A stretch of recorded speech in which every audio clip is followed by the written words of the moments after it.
Stephen A. Smith hasn't shied away from expressing his frustration about the suspension of Boston Celtics head coach Ime Udoka, who will miss the entire 2022-23 season after it was discovered that he had a consensual, improper relationship with a team staffer. After calling out the Celtics on Thursday's episode of ESPN's First Take, Smith doubled down on Friday's show, criticizing the organization for not suspending the unnamed woman Udoka was involved with.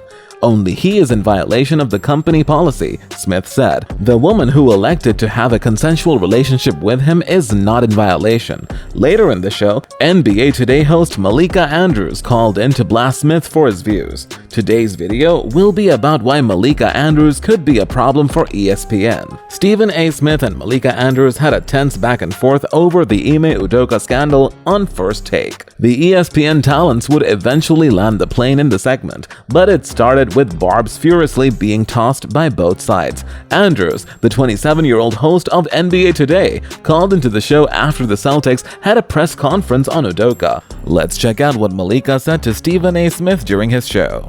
Stephen A., with all due respect, this is not about pointing the finger. Stop! What became apparent to me in this press conference is that we do not have all the information here. It was frustrating to me that the Celtics declined to elaborate or give more specifics about what exactly the rule-breaking was that led us to this point. The fact that we are sitting here debating whether somebody else should have been suspended or not, we are not here, Stephen A., to further blame women, she added. After letting Malika speak her piece, Smith responded by explaining that his issue isn't with Udoka's suspension, but rather how the entire situation has been publicized. First of all, let me be very clear, Smith began. I don't appreciate where you're going with that. I'm not blaming anybody but Ime Udoka. The fact of the matter is, he deserves to be fired if they are going to fire him. If you're not going to fire him, then don't fire him. My issue is all of this being publicized. At one point, Malika began to interrupt Smith, to which he replied in typical Stephen A. fashion. Excuse me, I listened to you. You're the one telling me to stop on my show. It ain't happening. I've already said he deserves to be fired, or to be there and for them to handle it privately. If you're not going to handle it privately, to publicize it in that fashion, then obviously it provokes everybody wanting to know, okay? Who are the parties involved? ESPN's Adrian Wojnarowski had a virtual trademark stamped all over his report that Boston Celtics head coach Ime Udoka was facing disciplinary action for an unspecified violation of the organizational guidelines. Shams Charania later reported that it was a consensual relationship between Udoka and a Celtics female employee that resulted in a need for punishment.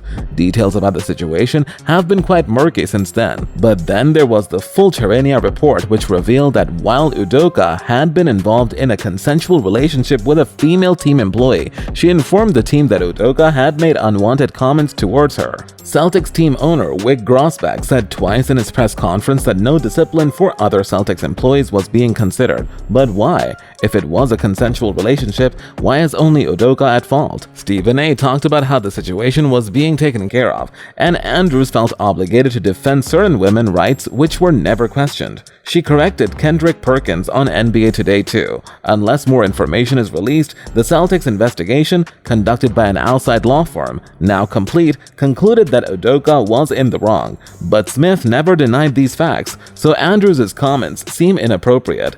Andrews caught some heat for bringing up the past of Celtics interim coach Joe Mazzulla, also a black man in 2009, as a college player at West Virginia. He was charged with domestic violence for allegedly hurting a woman. Andrews didn't really have to also mention the other harmful facts as well, and it's completely irrelevant, as he wasn't even 21 back then, so the past is in the past. With the lack of more evidence to support her claims, this seems quite irrelevant and generally unprofessional. This is why Smith did not deserve to be called out for what he said. Andrews opened herself up to the worst of what social media has to offer. People called her a misandrist and went through past statements to where she intimidated more black men around the NBA, which led to a theory that she might dislike black men. Both Smith and Perkins raised questions as to why the woman wasn't getting punished and the man is. Again, both of them never denied that he was at fault. The only information that anyone has is that Udoka should not have done what he did.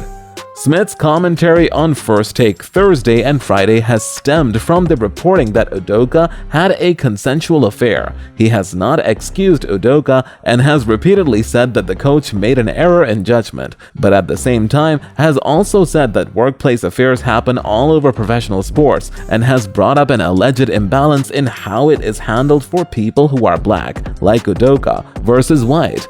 Smith's point is that Udoka should have been retained or fired, considering how pervasive this stuff has existed in professional sports for many years. Smith said to Andrews, meaning consensual affairs, "My whole point is that make sure that you handle it in the same fashion it's always been handled. You could have fired him, and then we could have speculated until the cows came home, but he's gone. But to keep him there, to suspend him for a year, then that year is indefinite, that's the issue I have. Nobody's trying to protect Ime Udoka, and certainly nobody is trying to excoriate the women involved. I'm talking about how things of the matter are usually handled from an HR perspective, from an organizational perspective. That is not consistent with what we have seen throughout the years. I'm not trying to attack anybody, and if anybody deserves to be attacked, it's Ime Udoka for putting himself in this position."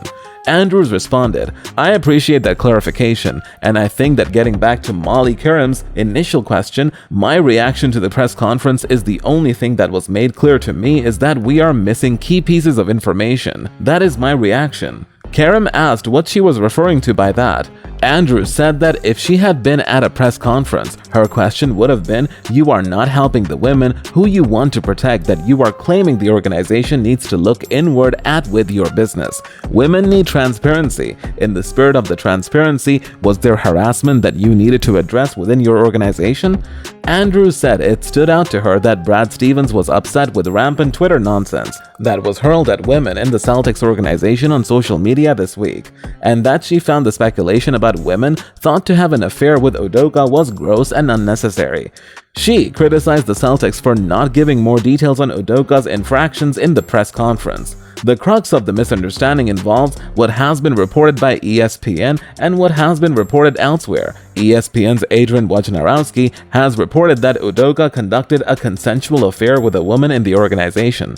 Shams Charania reported in The Athletic that Udoka was also accused of making unwanted comments towards the women. ESPN has yet to report details about these allegations. In similar situations in the past, ESPN PR has said that they will not rely on the reporting of other news organizations involving sensitive information. Malika Andrews claims that her forced wokeness have ruined her image as a respected reporter in the NBA. During this fiasco with her comments in the past, she surely made problems for the ESPN organization.